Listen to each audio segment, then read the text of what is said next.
If you live with a person who filed a protective order, you might be wondering what happens next.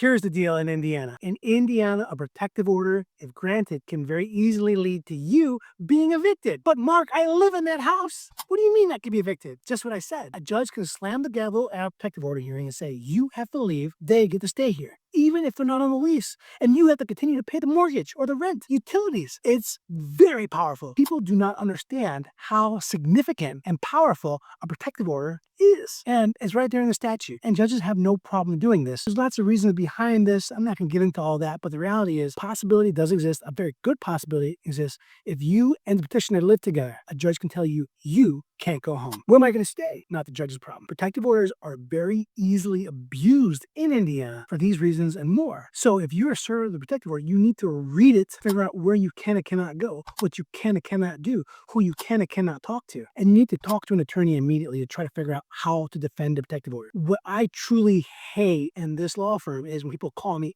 after a protective order has been granted, because there's limited things I could do at that point. It's much easier to fight it before it's granted, try to preserve the rights of the persons involved. And at a hearing for protective order, you get to challenge all the assertions made in protective order. You need to do everything possible to try to prevent protective order from being granted against you. Now, a lot of attorneys in Indiana, particularly in Indianapolis, they love to get hired on protective order cases, and they get to the hearing and they say, let's just agree to it. No, that is loser talk. Never agree to protective order. If you agree to protective order, you're just simply setting yourself up for failure and criminal charges possibly later. Never agree to protective order. There are some limited exceptions and insertions on that, but even when all hope is lost, you know it's going to be granted, you can still use that hearing for other purposes. So be very wary of any attorney telling you just to accept a protective order hearing. No, why would you ever do that? Go down swinging. Can't lose a protective order hearing and then go to jail. Can't. That's not possible. But you can have a protective order granted against you and get criminal charges that result in you being in jail later. So be careful of protective order hearing. They are very important. They are very serious. We call them quasi-criminal because how easily they lead to criminal charges. So that being said, protective order can cause you to be evicted from the house that you pay for and that you're only on the lease. Crazy, right? But it happens every single day. If you have any questions about protective orders, give me a call. 317-632-3642.